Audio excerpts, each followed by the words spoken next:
Hello, my dear student. Welcome back Utso Online YouTube channel. This is Umesh Pal, your UP sir. Today I will discuss of the topic MCRT chapter this current electricity. Chapter क्या था हम लोग का इसके पहले? Current electricity था, जो कि हम लोग थर्ड नंबर चैप्टर को स्टडी कर रहे हैं। सेकेंड नंबर क्या था चैप्टर? सेकेंड नंबर हम लोग का चैप्टर था sir electrostatics, potential and capacitance. उसके बारे में हम लोग, आपको पता भी है, हमने बताया था आप लोगों को कि हमारे जो बोर्ड में questions it means topic remove हुए हैं। सेकेंड चैप्टर का कोई रिमूव नहीं हुआ है, और थर्ड चैप्टर में कुछ रिमूव हुए हैं, जो कि combination of series combination of resistance वाले टॉपिक और कलर कोडिंग के टॉपिक को रिमूव किया गया है। और हम लोग अपने टॉपिक को कंटिन्यू करते हुए आज क्वेश्चन नंबर 11 पे हम लोग आ गए हैं, जो कि एनसीईआरटी का एक्सरसाइज है। तो क्वेश्चन नंबर 11 को हम लोग डिस्कस कर रहे हैं, और क्वेश्चन बहुत अच्छे से एनालिसिस करो। पहले तो हमसे चाहता क्या है, इसके बारे में हमें जानना बहुत जरूरी है। कॉन्सेप्ट का यूज करें हमेशा। मैं हर रोज बोलता हूँ बेटा, कॉन्सेप्ट का यूज बहुत जरूरी है, इसलिए हमें पहले क्वेश्चन को पढ़ना होगा। आइए हम लोग क्वेश्चन को रीड करते हैं। स्टोरेज बैटरी ऑफ ईएमएफ, एक स्टोरेज बैटरी का ईएमएफ 8 वोल्ट दिया गया है एंड द इंटरनल रेजिस्टेंस, एक हमारे पास क्या है, बैटरी है जिसका ईएमएफ हमें दिया गया है 8 वोल्ट, और उसका जो इंटरनल रेजिस्टेंस है 0.5 ओम का है। बीइंग चार्ज्ड बाय, उसे हम चार्ज करते हैं 120 वोल्ट के सप्लाई से, डीसी सप्लाई से उसे चार्जिंग करते हैं। और उसका जो सप्लायर है उसके साथ हम एक सीरीज में रेजिस्टेंस को, एक्सटर्नल रेजिस्टेंस को ऐड करते हैं, कनेक्ट कराते हैं। तो ये पूछ रहा है what is the terminal voltage of the battery during charging, charging होते समय जो इसका टर्मिनल वोल्टेज होता है वो कितना होगा। देन नेक्स्ट पार्ट में आगे बोल रहा है what is the purpose of having a series resistance, और वो जो एक्सटर्नल रेजिस्टेंस को हमने उसमें ऐड किया हुआ है, इनमें सर्किट में कनेक्ट किया हुआ है, उसका क्या पर्पस है। तो आइए हम लोग एक रफली डायग्राम बनाते हैं इस क्वेश्चन का। Sorry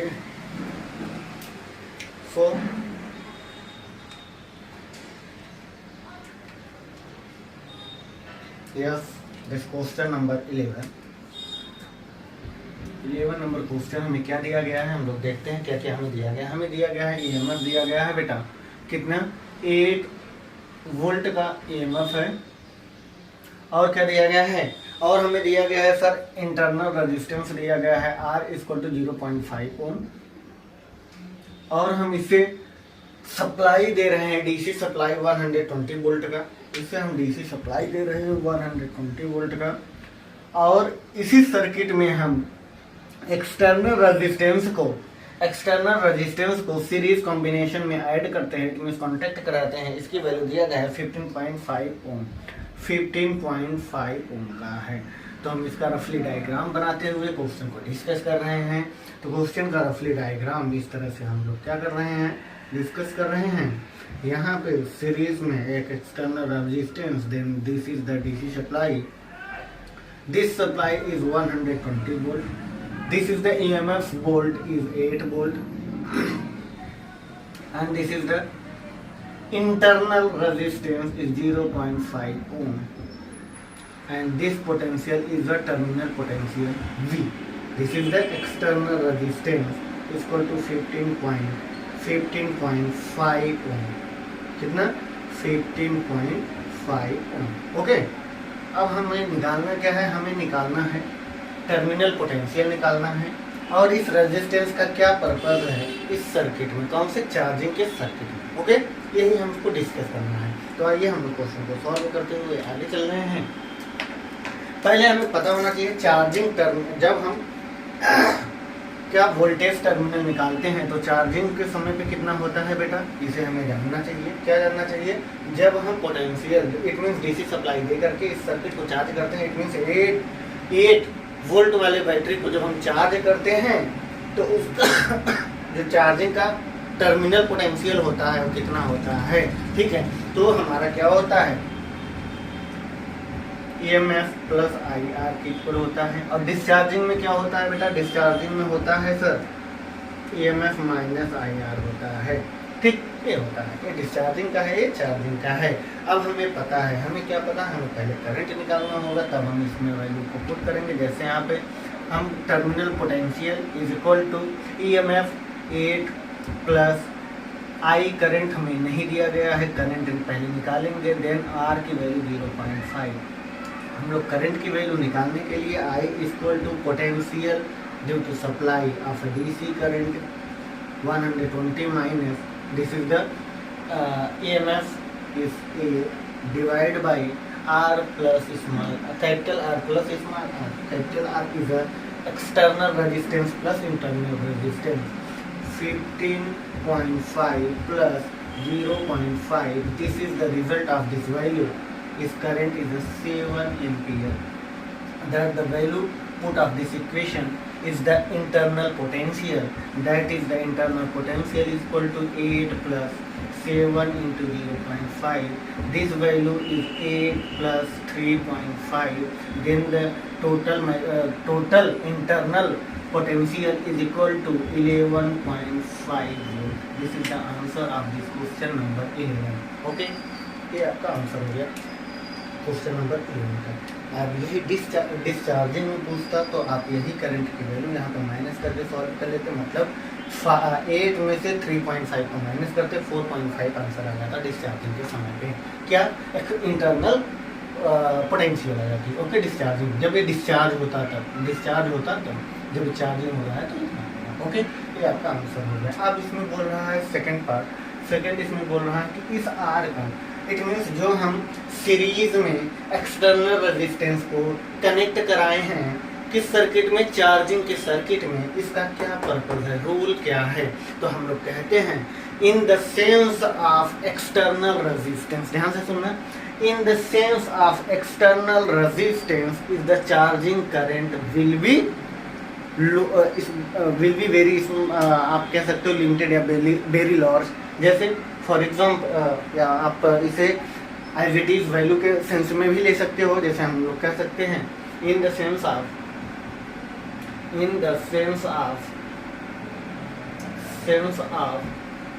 external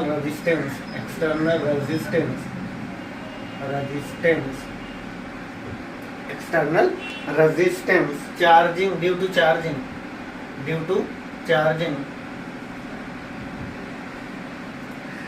charging current. जब करंट क्या करता है, इसे चार्ज करता है, किसको, 8 वोल्ट वाले EMF, मतलब internal volt current will be very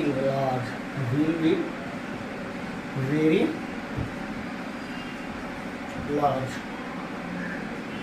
Okay, then that is the large value is I is equal to कितना होता है, V by R. Then the V is 112 volt हमें दिया गया है और हम लोग इस वैल्यू को फाइंड किए या अप्रॉक्सीमेटली ले लेते हैं इसे 112 वोल्ट। क्वेश्चन में दिया होगा, आप लोग देख सकते हो कितना दिया गया है। इसमें दिया है क्वेश्चन नंबर 11 120, ठीक, 112 volt is the current of this value.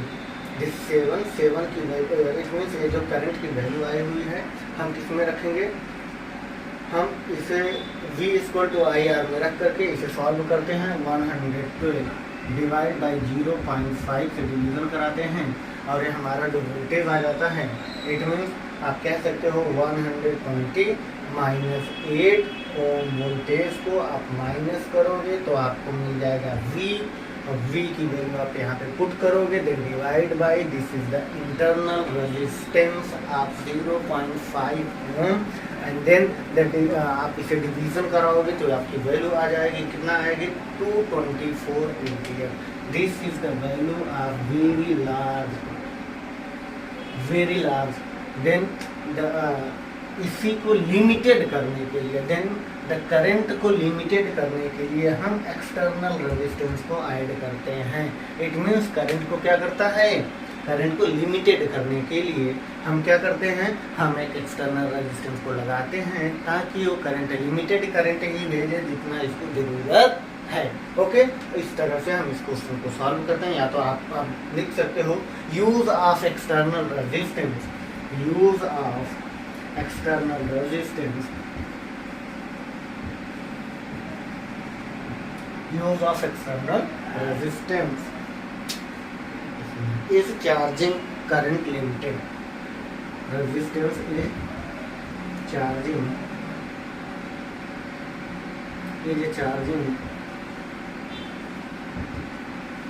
current limited.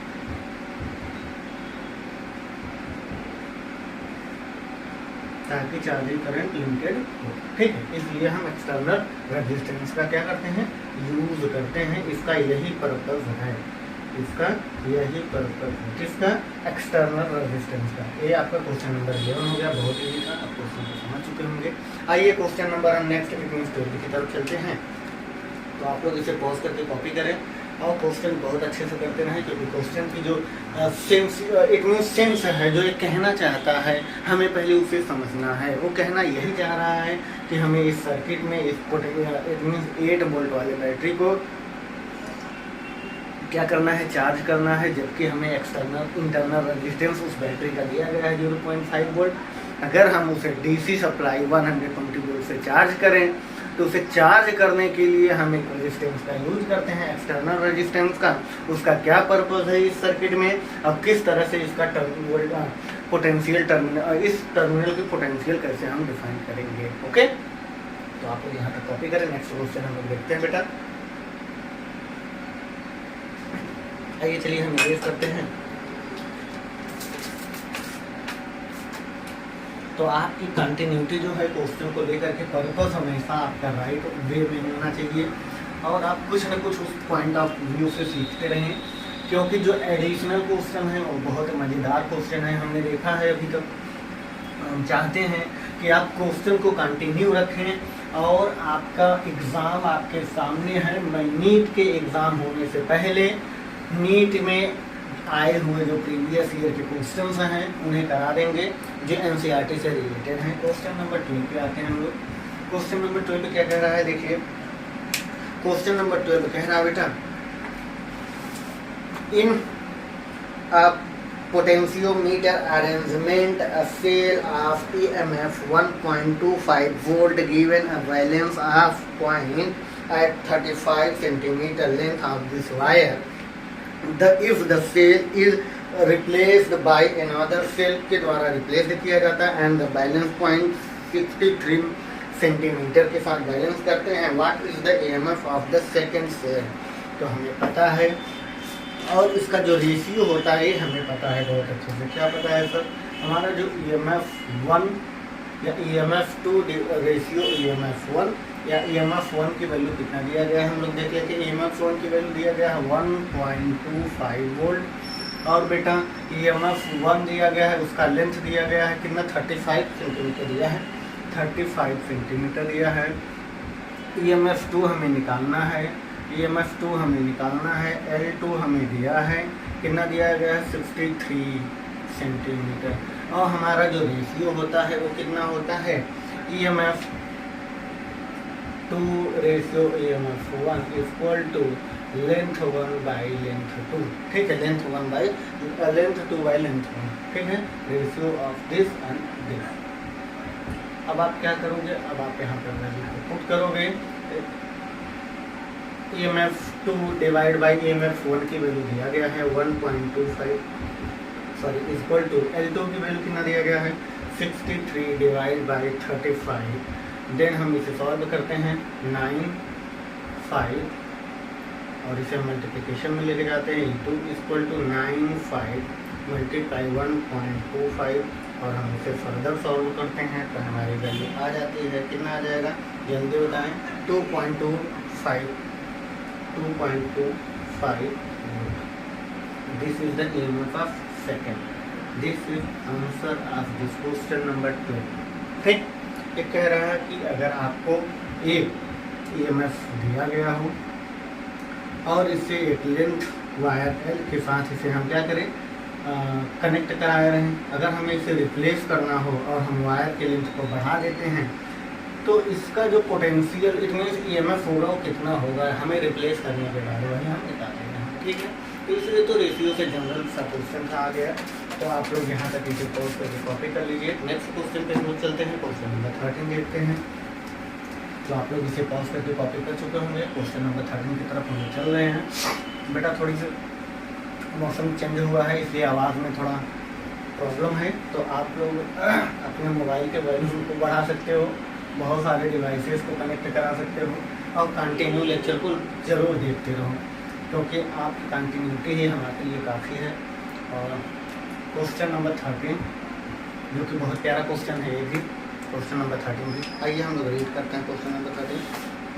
तो कह रहा है the number of density of free electron in a copper conductor estimated in example number 3.1 जो कि पेज नंबर 99 पर है, आप लोग देख सकते हो। उसमें दिया गया है 8.5 × 10⁻28 मीटर स्क्वायर का अगर एरिया दिया हो, सॉरी आपकी डेंसिटी दी हो मीटर क्यूब में।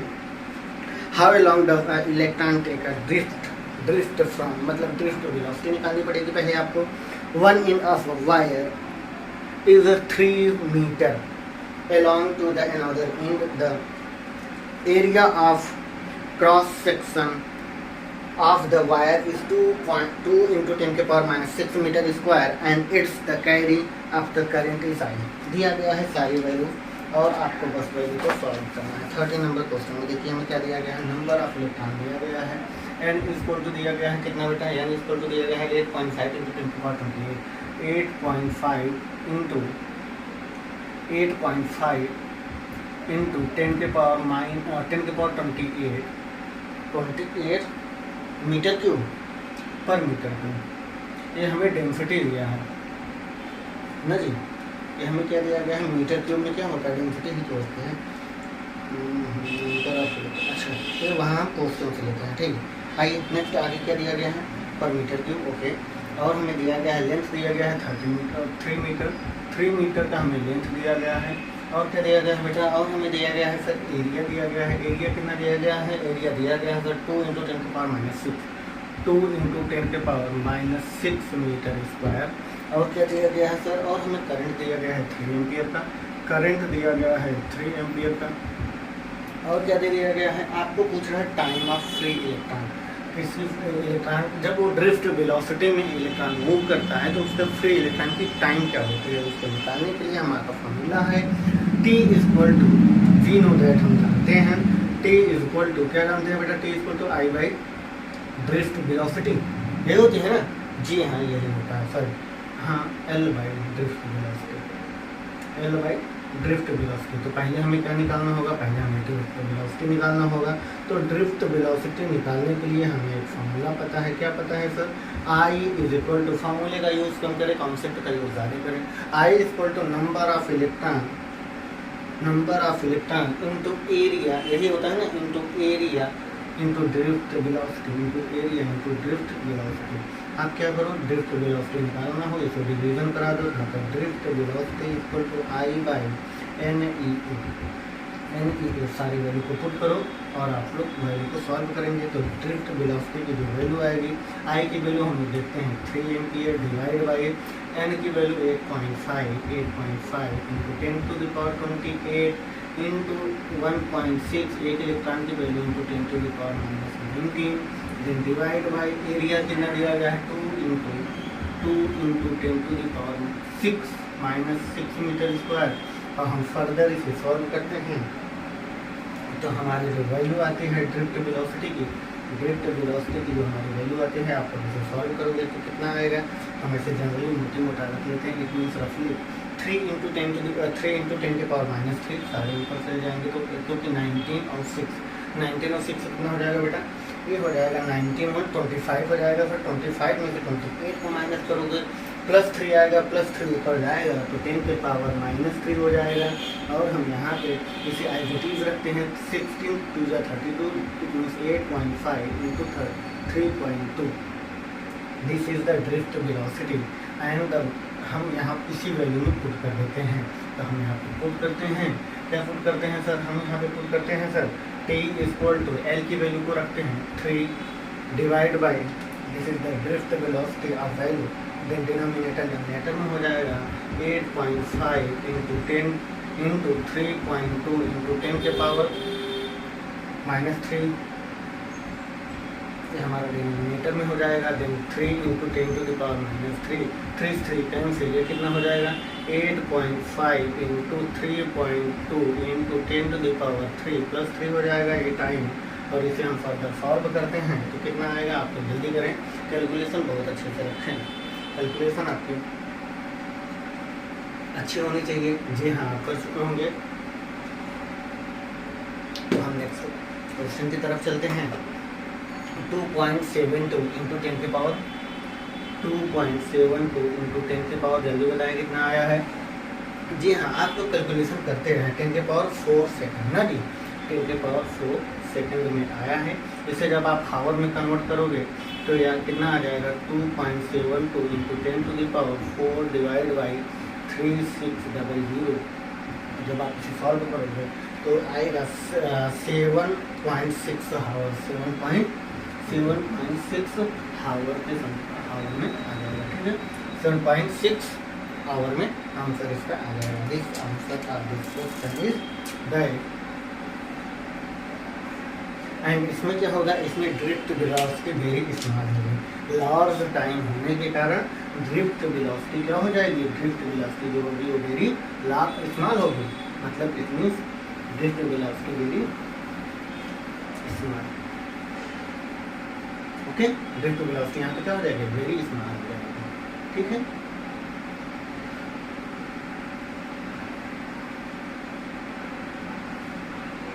ओके, आप लोग यहाँ तक कॉपी करें। नेक्स्ट क्वेश्चन में हम लोग 14 नंबर क्वेश्चन पे चलते हैं। आप लोग इसे पोस्ट करके कॉपी करें और क्वेश्चन को समझते रहें। क्वेश्चन चाहता क्या है, क्यों ये सब चीज़ें कंटेंट हमसे मांग रहा है, इसकी क्या स्ट्रेटजी है क्वेश्चन का। एक होता नहीं, रणनीति बहुत ज़रूरी होती है, हमें उसे सीखना चाहिए। चाहे जिस फील्ड में रहो वहाँ भी रणनीति चलती रहती है। तो युद्ध जितना हो तो रणनीति जरूरी है। हमारे लिए युद्ध है बेटा, ये जो नीट का एग्ज़ाम है ना, हमारे लिए एज ए युद्ध ही है, आप समझ लो। इसके लिए आपको क्या करना पड़ेगा, रणनीति अपना के चलनी पड़ेगी। ऐसा नहीं है कि आपको टॉपिक बस अच्छा करंट इलेक्ट्रिसिटी चल रही है चलो कुछ भी पढ़ लो, नहीं, आपको उससे पॉइंट ऑफ व्यू से पढ़नी है कि हाँ इतना ही करना है, इसीलिए हमें इसे पढ़ना है। उस हिसाब से कंटेंट को रखो, कॉन्सेप्ट को क्लियर रखो, then you are selected of the exam MBBS। This is the NEET ना, इसे सेकेंड लैंग्वेज में नीट बोलते हो। तो आइए हम लोग नेक्स्ट क्वेश्चन करते हैं। क्वेश्चन नंबर 14 देखिए क्या दिया गया है। तो आप लोग 14 नंबर क्वेश्चन को रीड कर लिए होंगे शायद। 14 नंबर क्वेश्चन दिया गया है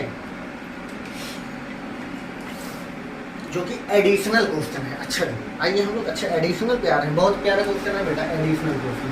तो हम इसे इरेज करके एडिशनल के बारे में पहले डिस्कस कर लेते हैं। एडिशनल क्वेश्चन होता क्या है, क्यों हम इसे एडिशनल क्वेश्चन करें। एडिशनल का मतलब होता है एक्स्ट्रा ऑर्डिनरी स्टूडेंट के लिए एडिशनल क्वेश्चन को लगाया जाता है, जो कि मेंस एडवांस एंड आपके एम्स के लिए बहुत बहुत हेल्पफुल है। आप कह सकते हो very very important of the exam AIIMS and advance. तो आपका जो एडिशनल क्वेश्चंस हैं ये बहुत ज़रूरी है। एडिशनल 25 मिनट कंप्लीटेड क्वेश्चंस का जो डिस्कशन है ये बहुत ज़रूरी है। ये एक्सरसाइज समझ लीजिए आप, अगर आप कर लेते हो अपने से तो आप बहुत अच्छे स्टूडेंट हैं, क्योंकि एडिशनल क्वेश्चन बहुत प्यारा क्वेश्चन है। देखो ये क्वेश्चन इतना अच्छा है, सिर्फ क्वेश्चन को सुनना, इसका प्रोनाउंसिएशन जो हमसे मांगता है ये बहुत अच्छा कंटेंट कहता है। ये कहता है ना बेटा जरा घूमो, क्वेश्चन को घुमाता है वो, और आपको बस क्या करना है उसे सिर्फ थोड़ा सा मॉडिफाई कर दीजिए, सॉल्व हो जाएगा क्वेश्चन। 25 minute completed. ठीक है, 14 नंबर क्वेश्चन देखिएगा। The earth surface has a negative charge. एक अर्थ सरफेस के पास हमें पता है नेगेटिव चार्ज होता है, क्योंकि इसीलिए हम लोग अपने घरों में अर्थिंग का यूज करते हैं ना बेटा। एक कह रहा है negative surface charge density of 10 के power -9 coulomb per metre square. The potential difference of 400 kilovolt between the top of the atmosphere and the surface result due to the low conductivity of the lower atmosphere in a current of only 1800 ampere over the entire globe. If there were no mechanism of the saturating atmosphere electric field, how much time, कितना time लगेगा would be required to the neutralize the earth surface. This never happens the particle because there is a mechanism to the replenish का मतलब आप कह सकते हो कि replenish का मतलब पोजीशन को या पॉइंटेड को चेंज करना, ठीक है. Electric charge namely the continual 100,000 atmosphere and the lighting in different parts of the global radius of earth दिया गया है. तो हम पहले डेंसिटी हमें क्या क्या दिया गया है हम लोग इसको देखते हैं. हमें दिया गया है क्वेश्चन नंबर 14. इसमें हमें दिया गया है, क्या दिया गया है सर, डेंसिटी दिया गया है 10 के पावर -9 मीटर मतलब कूलाम पर मीटर क्यूब, ठीक, कूलाम पर मीटर क्यूब. और क्या दिया गया है सर, हमें वोल्ट दिया गया है, कितना 400 किलो वोल्ट दिया गया है. और क्या दिया गया है सर, और तो आप पहले यहाँ से चार्ज निकाल लो. तो density is equal to Q by V, Q by area, ठीक है. देन क्यू बाई एरिया हमें दिया गया है. और हम लोग क्या करते हैं, यहाँ से हम लोग चार्ज को फाइंड करते हैं. तो हम लोग चार्ज को फाइंड करने के लिए हम क्या कराते हैं, हम वैल्यूज को रखते हैं. तो यहाँ से जो हमारा क्यू हो जाएगा वो हो जाएगा डेंसिटी इंटू एरिया. डेंसिटी की वैल्यू दिया गया है 10 के power -9 into area 4 pi R square. R is the radius of earth, then 10 to the power -9 into 4 pi into radius of earth दिया गया है. कितना दिया गया है बेटा, दिया गया है sir 6.37 into 10 to power 6 metre. 6.37 into 10 to power -6 metre. और हमें इसमें क्या दिया हुआ है, और हमें इसमें करंट भी दिया गया है 1800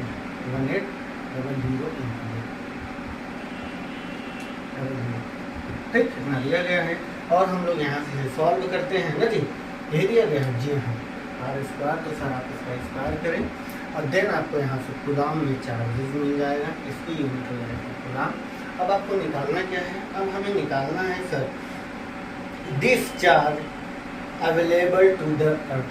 इतना ये जो चार्ज है, ये जो चार्जेस है अभी जो हमने फाइंड किया है Q इक्वल टू इतना, यह चार्ज हमारे अर्थ के सरफेस पर है, ठीक.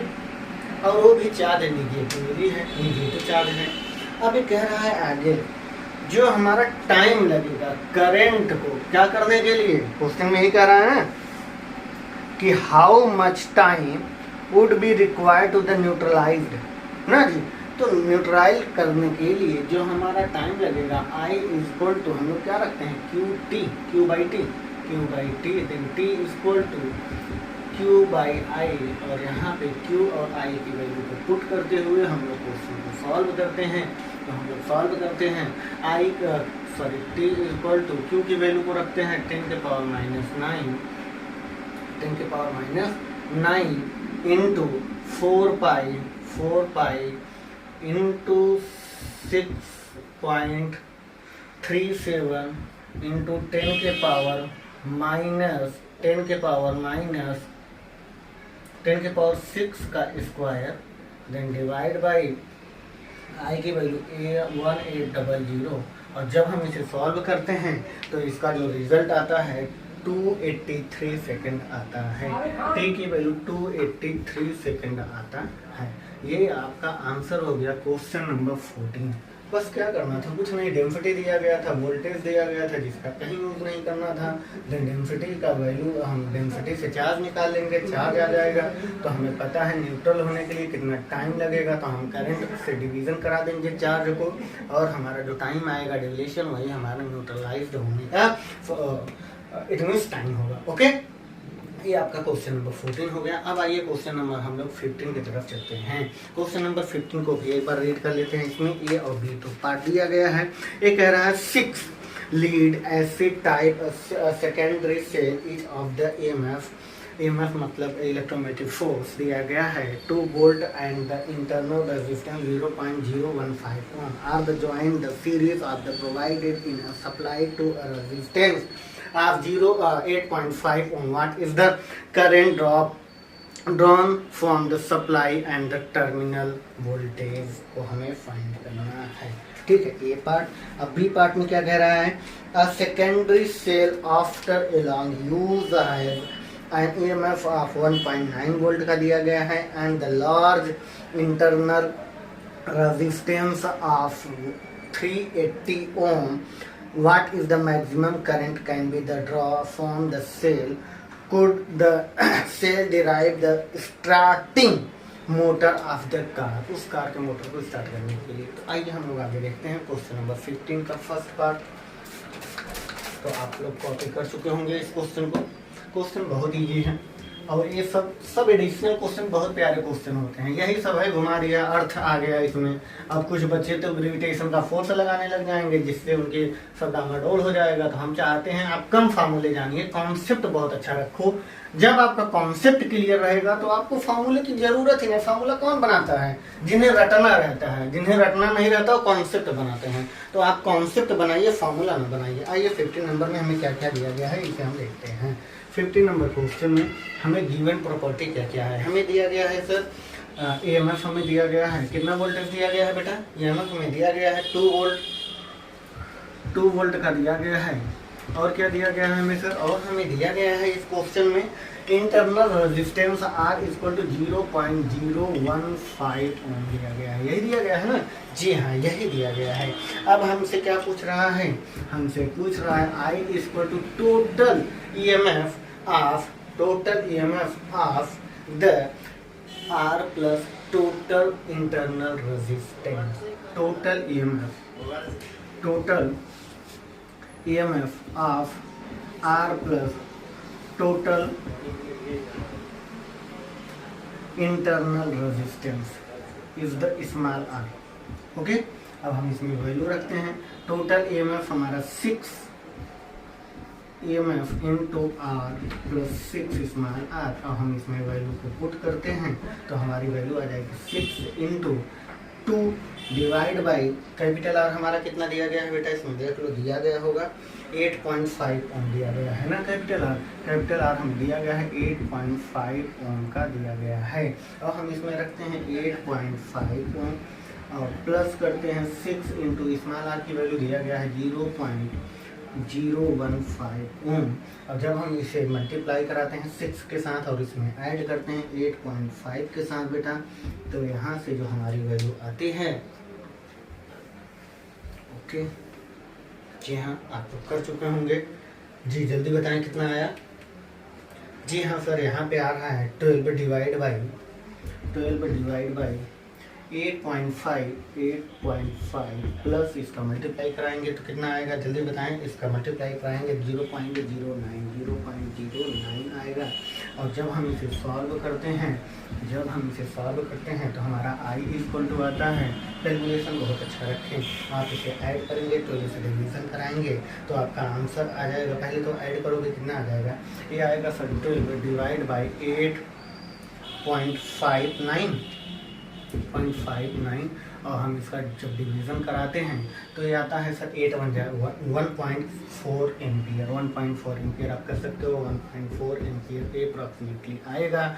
अब हमें क्या करना है? अब हमें निकालना है पोटेंशियल, इंटरनल पोटेंशियल निकालने का हमें फॉर्मूला। डिस्चार्जिंग के समय इन्होंने पूछा है तो हमें डिस्चार्जिंग के समय पे क्या होगा? EMF माइनस IR, यही था ना बेटा? आप लोग रखो, ये हम इसके पहले प्रीवियस क्वेश्चन नंबर 11 में हमने बता रखा था और आप यहाँ पे EMF रखोगे 2 और माइनस आई की वैल्यू 1.4 इंटू 0.015 से मल्टीप्लाई कराएंगे, देन 2 माइनस इसको मल्टीप्लाई करा करके बताइए कितना आ रहा है। जी हाँ, कैलकुलेशन बहुत अच्छा रखें। ये आएगा 0.126 और हम इसे माइनस करेंगे तो 1 पॉइंट कितना आएगा आंसर, जल्दी बताएं। यहाँ पे हमें 6 2 12 था ना, क्योंकि 6 फेसेस थे। ठीक है, यहाँ पे 12 रखो, 12 रखिए। ये आ जाएगा 11.13। जी हाँ, 11.87 वोल्ट के अप्रोक्सीमेशन में आएगा हमारा क्या, terminal potential. Internal terminal potential is the value. This is the question number 15 of A part. Then the B part पे हम लोग आते हैं। बी पार्ट में क्या कह रहा है हम लोग देखते हैं। आइए, बी पार्ट में कह रहा है बेटा कि अ सेकेंडरी सेल आफ्टर, जब हमें सेकेंडरी सेल के बारे में बता रहा है तो सेकेंडरी सेल का जो हम करंट निकालने का फॉर्मूला है I = EMF divide by small r, it means internal resistance EMF 1.9। Then the small r की वैल्यू, इंटरनल रेजिस्टेंस हमें कितना दिया गया था इसमें 380 ओम का दिया गया था। और हम इसे फाइंड करते हैं तो हमारा बहुत कम करंट आता है, मतलब 0.0005 के अप्रॉक्सीमेटर 0.0005 अप्रॉक्सीमेशन आता है।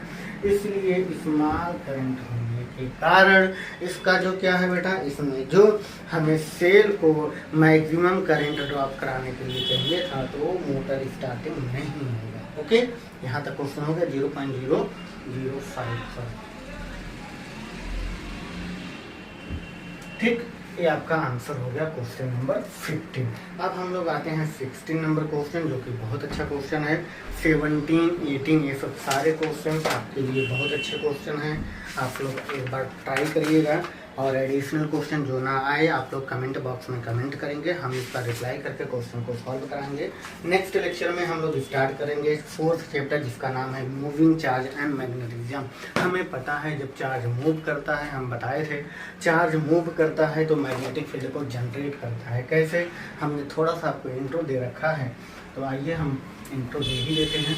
इस टॉपिक का चैप्टर नंबर 4 में कहता है जब हम किसी चार्जेस को जब हमें फ्लो कराना हो, मूव कराना हो, तो या तो हम चार्ज को मैग्नेटिक फील्ड में ले आकर के रख दें तो मैग्नेटिक फील्ड के कारण इसमें एक फोर्स लगेगा जिसके कारण चार्ज मूव कर जाएगा। और जब चार्ज मोशन में होता है तो वो मैग्नेटिक फील्ड को जनरेट करता रहता है इस तरह से, जिससे इलेक्ट्रॉन पे या कंटिन्यूअस फोर्स लगते रहते हैं। इस चार्ज पे कंटिन्यूअस एक्सटर्नल बाहरी फोर्स लगते रहते हैं। बाहरी फोर्स क्या है, मैग्नेटिक फील्ड, जिसकी वजह से चार्ज मूव करता है। इसीलिए इस टॉपिक का नाम पड़ा है moving charge and magnetic field. जब चार्ज मूव करेगा तो मैग्नेटिक फील्ड को प्रोड्यूस करता है।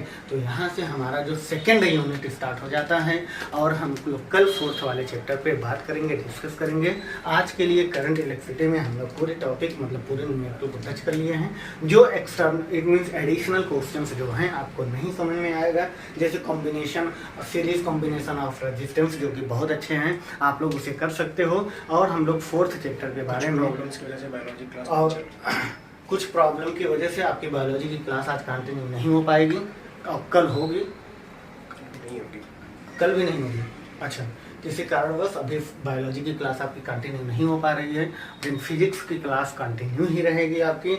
और कल हम लोग 4th चैप्टर के बारे में डिस्कस करेंगे और उसके सारे न्यूमेरिकल्स को भी टच करेंगे। और आप लोग कंटिन्यू आप एकेडमी इट मीन्स उत्सव ऑनलाइन एकेडमी के साथ कंटिन्यू जुड़े रहें। आपको कंटेंट जो दिया जाएगा बहुत अच्छा कंटेंट रहेगा। कंटेंट के साथ में प्रीवियस ईयर के क्वेश्चन को डिस्कस कराया जाएगा, फिजिक्स के टॉपिक्स को। और एनसीईआरटी से जितने क्वेश्चंस आए हुए हैं प्रीवियस ईयर में, इट मीन्स 2020 में 41 क्वेश्चन हमने देखा है आए हुए थे, जो कि एग्जाम्पलर से भी क्वेश्चन थे। तो हम चाहते हैं आप लोग एग्जाम्पलर की भी बुक ले लें और उसके भी क्वेश्चन को ट्राई करें और बहुत अच्छे से करें। Okay bye, take care, all the best.